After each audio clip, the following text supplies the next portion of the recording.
Russie. On découvre en regardant la télé russe que le but de guerre premier est de nouveau dans la tête des Russes. Ce qui est clair, c'est que dès le début, les Russes voulaient se débarrasser de Volodymyr Zelensky. On en avait beaucoup parlé. Eh bien, regardez ce qui a été diffusé hier à la télé Russia One. Zelensky ne signera aucune capitulation, c'est très clair. On devrait sérieusement penser à liquider les leaders nazis de ce pays.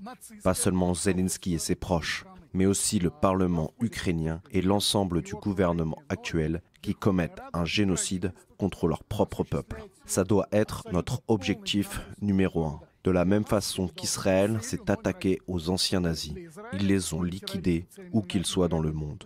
C'est comme ça qu'on doit traiter ces criminels nazis. Ça ne sert à rien de les traîner devant un tribunal ou de les expulser d'Ukraine. Notre mission est de libérer ce territoire des nazis et de permettre une vie normale dans la paix. Aujourd'hui, personne ne se bat pour l'Ukraine. Les Ukrainiens se rendent compte que c'est un État qui se désintègre, qui est dirigé par un régime qui n'a plus sa place. Ne soyez pas tristes pour l'Ukraine. On les aidera à se relever, à se reconstruire. On donnera une aide médicale à ceux qui en ont besoin.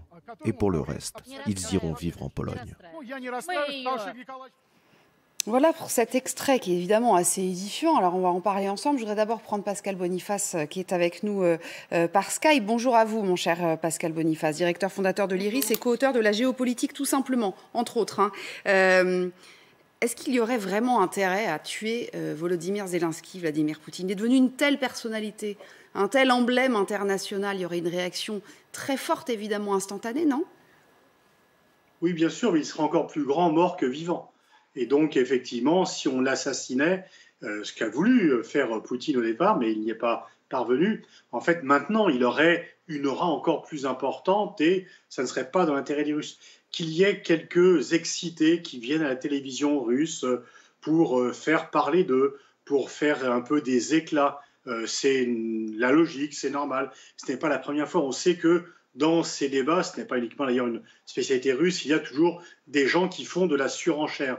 Je ne pense pas que Poutine puisse penser sincèrement qu'il ferait avancer sa cause s'il parvenait à éliminer physiquement Zelensky. Il n'a pas les moyens de le faire et même s'il le faisait, cela se retournerait contre lui.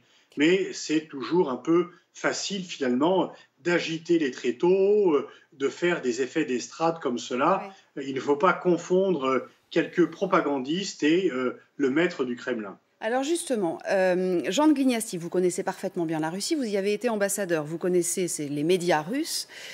Quand Russia One, c'est une grande chaîne de télévision, et cette émission, elle est diffusée à 1 heure de grande écoute. Peut-être qu'on est complètement dans le fantasme, mais quand quelqu'un, sur ce plateau-là, abondé d'ailleurs par ceux qui sont invités sur le plateau, parle de cette façon-là, c'est tamponné par le Kremlin ou pas? C'est contrôlé, la chaîne, elle est contrôlée ou pas?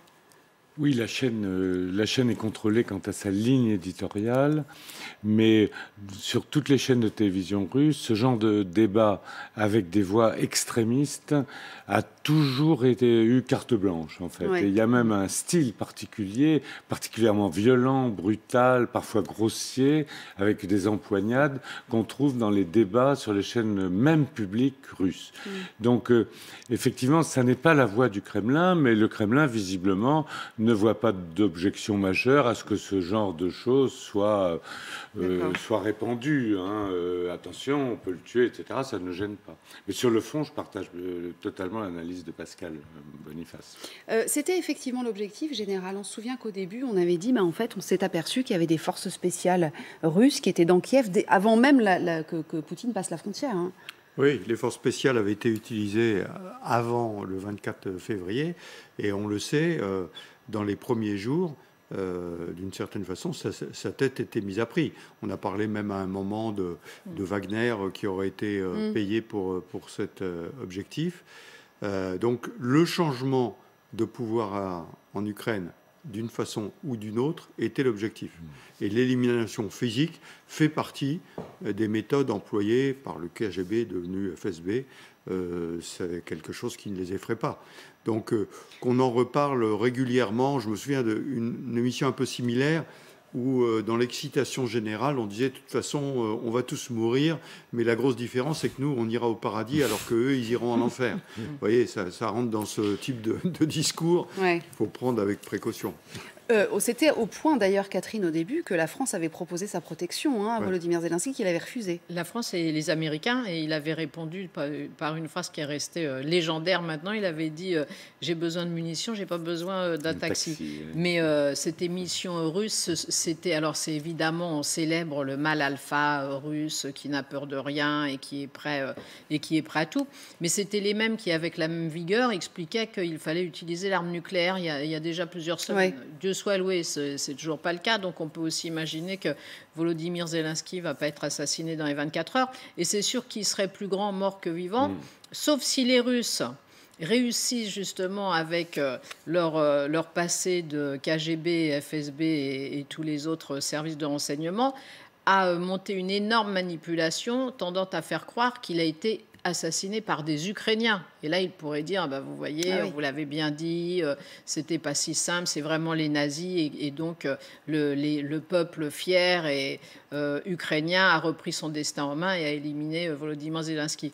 Mais une attaque directe des Russes pour tuer aujourd'hui Volodymyr Zelensky, effectivement, ce serait totalement contre-productif.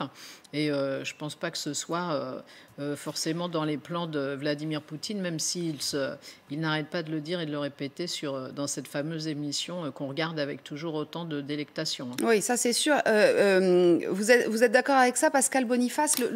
Il est en vrai pas physiquement en danger, Volodymyr Zelensky? Oui. Alors, il faut rappeler que lorsque les soviétiques interviennent en Afghanistan en 1979, leur premier geste, c'est de tuer le président en place pour mettre leur allié, Barbara Karmal, pour remplacer. Et donc, ils l'ont tué, mais à l'époque, personne ne s'intéressait au président en titre de l'Afghanistan. S'ils avaient réussi le 24 février à tuer Zelensky, Zelensky, à l'époque, n'avait pas l'importance mondiale qu'il a aujourd'hui. Aujourd'hui, il est devenu une icône, du moins dans le monde occidental. Et par ailleurs, il est beaucoup plus protégé. Le coup de surprise de débarquer un peu sur un coup de force, par surprise, de tuer le chef d'État et de repartir ou de rester sur place, c'est possible. Maintenant, ce n'est plus possible. Zelensky a pris beaucoup d'ampleur et la défense autour de Zelensky a pris elle aussi beaucoup d'ampleur. C'est vrai qu'il a été malin, Volodymyr Zelensky, parce qu'il s'est acheté la sécurité, en fait, finalement, en faisant les médias du monde entier, les parlements du monde entier, etc. Mais paradoxalement, je pense qu'il est peut-être plus en danger maintenant qu'il l'était au début. Parce qu'au début, l'avantage des Russes, c'était tout simplement qu'ils s'enfuient. C'est beaucoup plus avantageux pour les Russes d'avoir les opposants réfugiés à Washington ou ailleurs en disant « vous voyez bien, ils sont venus là d'où ils viennent ». Alors que maintenant, il incarne, le président Zelensky incarne la résistance. Et donc c'est beaucoup plus fort et beaucoup plus symbolique de l'éliminer. Donc je pense, tout ce qu'on a dit est vrai. Et bien sûr, il est très protégé. Et je ne pense pas que ce soit vraisemblable qu'on attente à la vie de Zelensky. Mais psychologiquement, je pense qu'il est plus menacé maintenant, alors qu'auparavant, il voulait simplement qu'il dégage, comme on dit vulgairement. Et puis cette émission de télé en profite aussi pour psychologiquement menacer les députés, etc. Et là, effectivement, il y a peut-être une crainte. Alors, quid de la société russe? Parce que c'est vrai qu'on se pose la question aussi de ce que pense la société russe. Je vous disais tout à l'heure qu'il y a des enquêtes, en fait, qui sont publiées régulièrement.